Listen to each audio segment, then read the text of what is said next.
하여튼 형은 그 위에 남은 애들.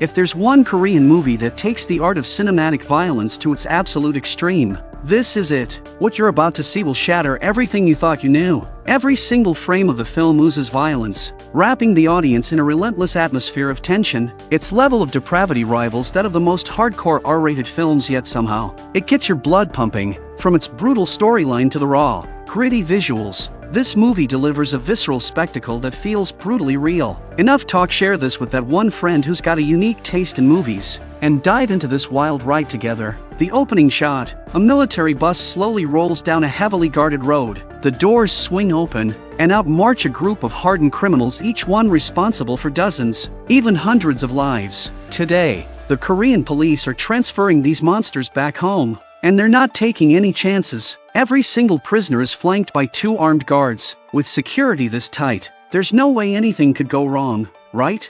Soon, all the inmates are loaded onto a ship, ready to be ferried across the sea to Korea. But here's the twist: this ship is carrying more than just prisoners. Even the escorting officers don't know the full story. Deep in the bowels of the ship, locked inside a cabin, lies a man in a red prison jumpsuit, a bioengineered human restrained with iron wire across his eyes, mouth crawling with maggots, and an oxygen mask strapped to his face. He must be injected with a sedative every 6 hours just to keep him from going berserk. As the ship sails into international waters, the nightmare begins. Not only are the officers unaware of this creature's existence, but several ship crew members have already been bribed by a notorious prisoner named Jong-do. Dark clouds gather. Evil is about to break loose. Late at night, Jong-do makes his move. While the guards are distracted, he coughs up a blood-soaked mini key from his mouth, unlocks his cuffs, and discreetly tosses it to a fellow inmate. He acts cool for now. Meanwhile, disguised as crew members, Jong-do's men unlock a hidden storage room filled with wads of cash, guns, and ammo. Just as they're gearing up to leave, they run into a group of patrolling officers. To make things worse, the crate packed with weapons slams hard into the wall with a deep, echoing thud. The nearby officers turn, eyes narrowing at the heavily armed men. Who the hell straps guns to their bodies in the middle of the night? Without hesitation, one of the men grabs a power drill and takes out several officers in seconds. They drag the bodies into a freezer, storm the control room, shoot several staff members, and force the survivors to hand over the ship's communication gear. Then, they smash the satellite phone, cut the radar cables, and destroy the deck lights, turning the ship into an untraceable ghost vessel. Meanwhile, the operations team monitoring the vessel notices something's off. The ship has vanished from all tracking systems. Team leader Dae-woong tries to reach the crew via satellite phone. Dead silence. Panic sets in. He immediately orders his men to contact nearby ships and search for any trace of the vessel. Back on the ship, Jong-do is lying low, waiting for the perfect moment to strike, but one of his guys fumbles during a lockpick and slams into a steel column. The loud clang draws the attention of nearby guards. A cop steps in and instantly sees the man has freed himself from his cuffs. Jong-do wastes no time. He lunges. After taking down the guards, reinforcements arrive. Jong-do's crew ambushes the responding officers in the hallway. The unprepared police are no match. It's a slaughter.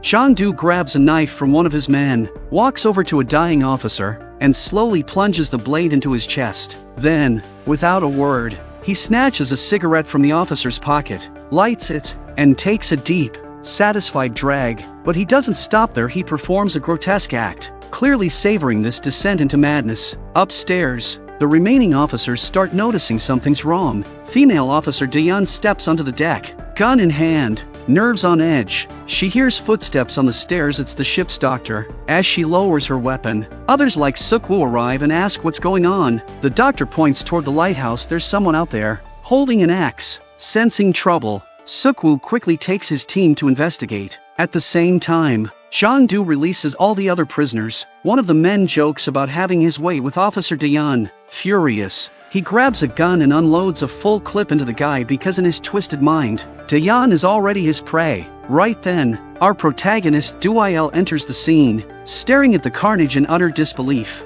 형도 알지? 전국 그 연예인 새끼. 탈도 젠틀하고 말도 없는 칼제비 이도일. 이야, 이런 구질구질한 데서 다 만나네. John Doe greets him, surprised after all these years. Do-il hasn't aged a day. Do-il tells him to stick to the plan, return to Korea, but John Doe turns to the room full of convicts and asks, "Anyone here actually want to go back to Korea?" Silence. John Doe might fear Do-il deep down, but he sure as hell isn't taking orders. Meanwhile, Officer Suk-woo leads his team toward the control room, looking for the satellite phone to call for backup. But the moment they open the door, they run straight into the man coming down from the lighthouse. Realizing he's been caught, the man strikes first. Suk-woo curses under his breath and charges at him. The fight breaks out instantly. One of the younger officers tries to de-escalate, yelling for the man to surrender, but suddenly, several gunmen rise from behind the server racks, wielding machine guns. Daeyeon shouts a warning too late. The young cop is riddled with bullets, and the axe-wielding man goes down in the crossfire too. Luckily, the attackers run out of ammo after a few seconds, giving Suk-woo and Daeyeon a narrow window to return fire. They shoot off a couple of rounds, but the enemies reload fast, unleashing another wave of bullets their way. Under intense pressure, Suk-woo and Daeyeon fight back in sync. Together, they manage to take down one of the shooters. The last man, now out of bullets, grabs a nearby crew member as a human shield and threatens to kill him unless the officers drop their weapons. Suk-woo, out of options, reluctantly complies, but just then Daeyeon makes a bold move. She charges forward, smacking the gun out of the man's hand. Suk-woo doesn't hesitate, he fires and takes him out. At the same time, down in the bio-containment chamber, blood starts to drip. The two guards stationed nearby hear the noise but shrug it off, thinking it's just the usual from the restrained creature. But when they finally turn around, blood is now seeping through the ceiling, dripping directly onto the bio-human. He wakes instantly. One of the guards doesn't even have time to react. He's slammed hard into the wall. One of them is pounded to death, each punch like a hammer. The other manages to fire a few desperate shots, but the creature dodges effortlessly. The guard switches to hand-to-hand combat, only for the bio-human to rip his arm off and beat him to death with it, slamming his body down onto a metal drum. At the same time, John Doe leads his crew into the control room. Some of the crew members try to yell at them to leave. John Doe doesn't say a word. He plunges a knife into one of them, killing him instantly, then demands to know where the satellite phone is. Once he gets the answer, he sends two of his men to destroy it. The two burst into the engine room. One poor guy barely turns around before his skull is split open, dead on the spot. The other crew member gets beaten senseless while the saboteur smashes the power box to pieces. Meanwhile, Suk-woo and the others reach the lower deck, and what they see looks like a scene straight out of hell. Another team of officers arrives, and the two groups quickly regroup to strategize. They realize that they've been trapped since the very moment they stepped on board. Now, their only hope is to find the satellite phone and call for backup. Back in the control room, John Doe has taken full control. He's about to kill a pleading crew member when Do-il steps in and grabs his arm. Terrified, one of the convicts runs toward the officers, shouting, "I'm not part of John Doe's crew." But before he can take another step, he's gunned down by John Doe's men. Suk-woo and his team confront John Doe's gang, and a brutal hand-to-hand fight erupts. Bodies fall on both sides. It's carnage. One of the thugs tries to run but barely makes it a few steps when something drops down from above. The bio-human. It lands hard and kicks the man clear across the hallway. Everyone, cops and criminals alike, freezes in shock. The creature begins marching into the corridor. One man, trying to be brave, lunges forward with a knife, only to have his throat slashed in one swift move. The bio-human doesn't stop. It lashes out at the next person in sight. It kills indiscriminately, locked onto any heat source it detects. And once it chooses you, your fate is sealed. One convict is so terrified he wets himself, screaming as he tries to flee, but the creature targets him next and tears him apart. Do-il and John Doe exchange a glance. They both know this is way beyond their control. John Doe grabs a machine gun and opens fire, but the bio-human shields itself with a corpse. That only enrages it. The creature leaps forward, landing right in front of them. It instantly rips one man apart, then turns to John Doe. Another thug swings a hammer, but the bio-human grabs it mid-air. John Doe fires again, but the creature blocks it with another body. John Doe stares in horror as the monster steps closer, then, with a single swing, shatters one of his arms, then the other. John Doe screams, cursing the bio-human, but it's no use. The creature brings the hammer down one final time, turning John Doe into a pile of blood and bone. After killing John Doe, the biohuman turns its attention to the others. It walks straight up to Sukwu and grabs him by the neck with crushing force. Do-il picks up a knife from the floor and slashes at the biohuman, saving Sukwu just in time, as the blade cuts through its clothes. A string of experimental codes appears on its skin. The others realize Do-il can hold it off. They use the chance to escape and shut the door behind them. Do-il gets out first. He kicks the biohuman back into the room and locks it inside for now. On the deck, two crew members try to launch a lifeboat. One of them is unlocking it when a dead body suddenly drops in front of him. It has already escaped and reached the deck. Inside the ship, the doctor is asleep in his room. A woman hears a noise and goes to the window. She sees the anchor swinging and thinks it is nothing. Suddenly, the biohuman appears. The biohuman grabs her neck and brutally rips out her throat, leaving her no chance to scream. The doctor runs for his life. Luckily, he finds Do-il and the others. He tells them the biohuman was locked in the engine room. Dayan demands an explanation. The doctor finally tells the truth. A corporation called Eternal Life hired him to inject the creature with a sedative every 6 hours. The ship's real mission was to transport the biohuman to Korea. The prisoners were only a cover. There are still Eternal Life staff in the lab, and the area has medicine for the injured. Sukwu tells the others to go get treatment while he searches for survivors. They split up and go separate ways. Do-il and the others return to the chamber where the biohuman was first kept. The room is filled with blood. Two Eternal Life staff are dead. Do-il looks around and quickly understands what happened. The doctor finds a medical kit and begins treating the wounded. Dayan notices files on the table. They contain classified information about the biohuman. His name is Kim Han-kyu. He was born in 1911. During the war, he was captured by the Japanese and used in human experiments. The goal was to turn him into a living weapon. The doctor finds a file on the computer labeled Project Alpha. It says the subject only responds to body heat and violent behavior. Now they finally understand why Kim Han-kyu is so deadly. The scene shifts to 1943. Kim Han-kyu is tied down in a lab, surrounded by Japanese soldiers. Four doctors inject him one by one and clamp his eyes open. After the final injection, his body begins to shake violently. He breaks free from his restraints. What happens next is a massacre. Kim Han-kyu kills every soldier in the room in a storm of blood and rage. The mystery finally begins to unravel. The Eternal Life agents who had been monitoring the cargo ship at the beginning reappear. They track the ghost ship using scans from nearby vessels, then boarded a helicopter and headed toward it.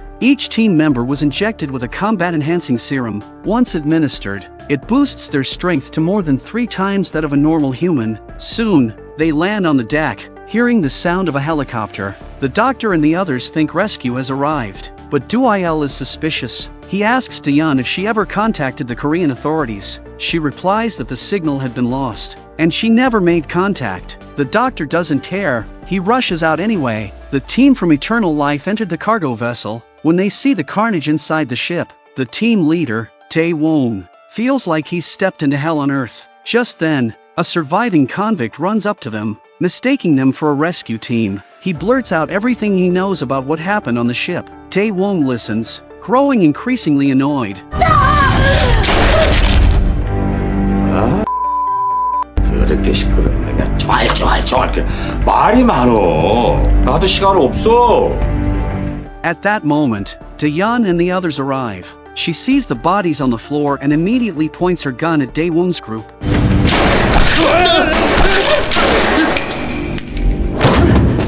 Dae-won prepares to eliminate the remaining survivors. However, Do-il steps in and overwhelms the enhanced soldiers with ease. Despite their boosted strength, none of them can match him. He slams Dae-won against the wall. Curious, Dae-won pulls open Do-il's shirt and sees the same experiment mark branded on his body, the same as the biohuman. The truth is revealed. Do-il had known all along that Kim Han-kyu was being transported to Korea. He killed someone, disguised himself as a convict, and joined the police transfer in order to find Dae-won and uncover the secrets behind Project Alpha. Through Dae-won's explanation, the group learns the truth. Years ago, Do-il was critically injured during a gang turf war. Dae-won showed up, collected the bodies and wounded, and sent them to Eternal Life for experimentation. 99% of test subjects died. Do-il was no exception. Their bodies were taken to a landfill, ready to be disposed of, but Do-il came back to life in the pile of corpses. He killed everyone on sight. That meant he was one of the few successful subjects, just one with a delayed awakening.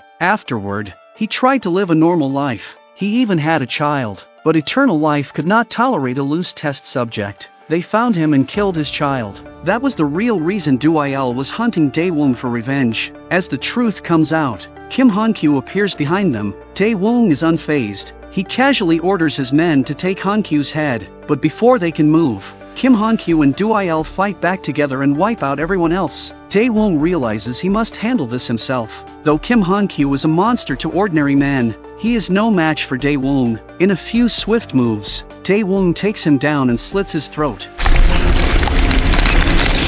Now, the final showdown begins. Duayel versus Daewoo. Both are mutants, but Duayel gains the upper hand as the fight progresses. In the end, they fall into the ocean together. When Duayel wakes up, he finds himself on an unfamiliar beach. A new journey is about to begin.